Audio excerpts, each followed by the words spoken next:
Olá, eu me chamo Hernandes Castro, estou aqui hoje para mais um podcast com meus colegas Marcos Roberto, Paloma Xavier e Cleberson Silva. Boa tarde, galera. Boa tarde. Opa, boa tarde.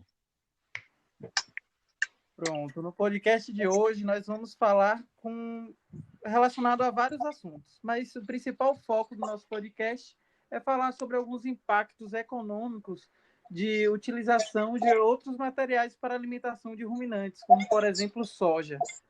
E aí a gente vai dar início ao nosso podcast e conforme vai passando, a gente vai abrindo uma discussão legal, tá bem? Pronto. Pronto. Hoje a gente sabe, né, que o Brasil é o maior produtor de soja, ultrapassando os Estados Unidos, né? E essa soja tem cerca de 40 a 43% de proteína, né? Então é um alimento muito utilizado na alimentação animal. E a soja rompeu esse limite, né, de ter várias funcionalidades, né?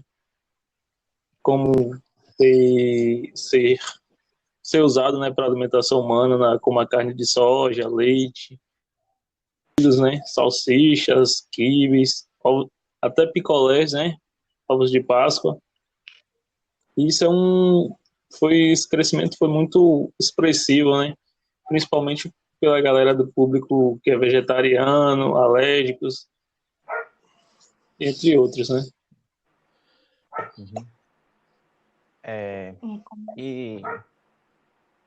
Complementando um pouco também do que Marcos falou, vale salientar que a chegada da soja no país, e o seu cultivo, tem gerado um incremento significativo na economia, pois o Brasil, devido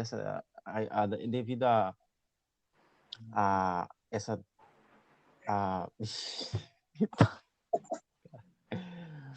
Porra, velho. Tranquilo, Clepson. Não pode ficar nervoso e continuar. Aqui é só uma discussão. Então, né, devido ao Brasil ser um grande produtor mundial da soja, tem se investido cada vez mais em tecnologia, principalmente para o campo. E isso tem trazido impactos econômicos significativos no país, principalmente no processo industrial, que tem gerado vários empregos diretos e indiretos, e isso afeta a balança comercial do país. Como meus colegas disseram, a importância da soja, tanto para o alimento de animais quanto de humanos, os derivados, também tem uma grande importância econômica, já que a soja é o principal produto da pauta de exportação brasileira, né? E nos últimos 40 anos, essa exportação aumentou, multiplicou mais de outra vez, saindo de 26 milhões de toneladas para 120 milhões de toneladas da última safra, né? Considerando alguns, eu estive pesquisando, né?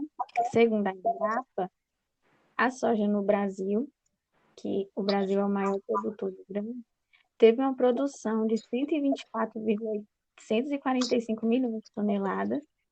Nós tínhamos uma área plantada de 36,950 milhões de hectares e uma produtividade de 3,379 quilos por hectare. Ou seja, é a maior produção que a gente tem. E, com certeza, o PIB, né, o nosso PIB, principalmente do Mato Grosso, tem uma arrecadação bem maior. Entendi, massa. E eu também fiquei olhando alguma circular técnica da Embrapa falando sobre a utilização da soja na alimentação de ruminantes, né? Que na soja tem os seus derivados. Por exemplo, e a soja, ela tá, como vocês falaram, está sendo muito utilizada para alimentação. E tem alguns derivados, como o farelo de soja, como os resíduos de limpeza da soja e até a própria casca da soja, né? Que nessa publicação que eu andei lendo, lá ela até fala sobre o valor energético da casca da soja, que tem um alto valor energético, chegando a 78% em NDT, que é nutrientes digestíveis totais, que chega bem próximo com a do milho, que é 85%. Então a gente vê a casca da soja, que nem o próprio grão dito, é a casca, ela pode ser muito utilizada para alimentação disso. E isso traz um grande impacto econômico, igual a gente já estava falando aí, porque você está usando um derivado, algo que poderia ser descartado para a alimentação desses ruminantes, né? Então é algo bem forte. E a casca da soja, então, a gente pode ver que é uma excelente fonte alternativa de energia para esses animais. E ainda de baixo custo relativo e bom valor alimentar. E isso, algumas pesquisas já começaram a ser feitas em relação a isso há muito tempo.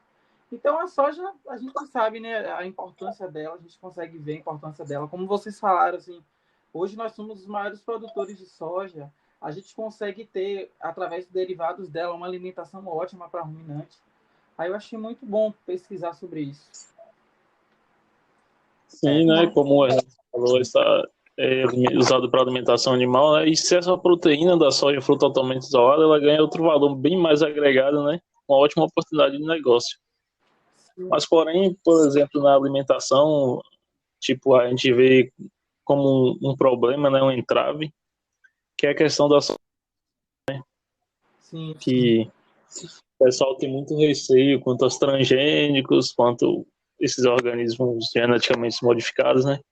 Então, é um mercado que tem tendência alta a crescer, mas, porém, acho que não vai substituir tão bem as proteínas animais, né?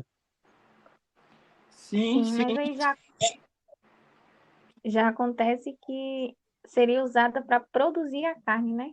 Quanto mais aumenta a produção de animais, aumenta a alimentação desses animais. Também através da, como o Hernandes disse.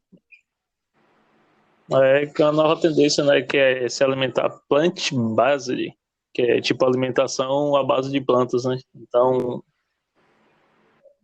É o vai ter veganismo, né? um grande... Isso, tem um grandes adeptos, né? Sim, e o bom é que, assim, não é um alimento, uma forma alternativa de alimentar e vai ter um rendimento menor. Não, ela foi capaz de estimular alto potencial no ganho de peso.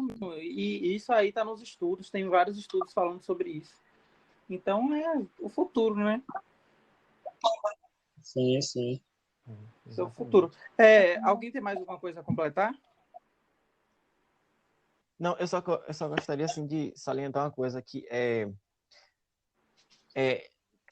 no Brasil mesmo, a produção de soja, né, inicialmente vem causando alguns desastres ambientais, né, com a supressão de vegetação para o seu cultivo.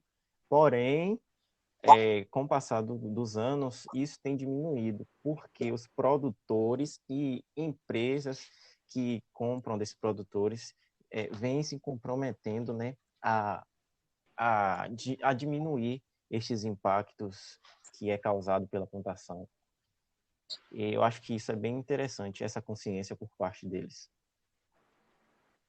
Sim, realmente.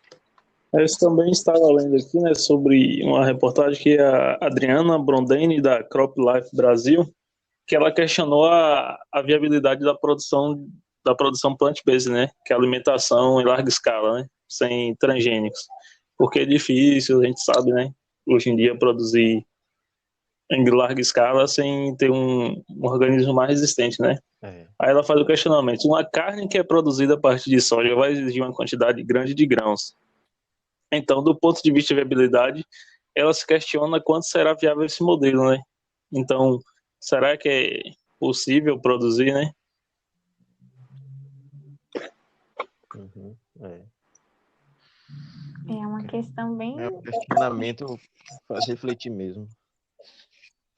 Então, eu acho que eu estou satisfeito com os pontos que vocês trouxeram. Achei bem legal trazer essa questão econômica, porque eu também não tinha me ligado nisso antes. Questão de mão de obra mesmo, essas questões. E é isso, eu acho que o nosso podcast encerra por aqui. E esse é o nosso podcast semanal. E semana que vem estamos de volta. Tá bem? Obrigado, galera. Valeu, Tchau, obrigado. tchau. Tchau.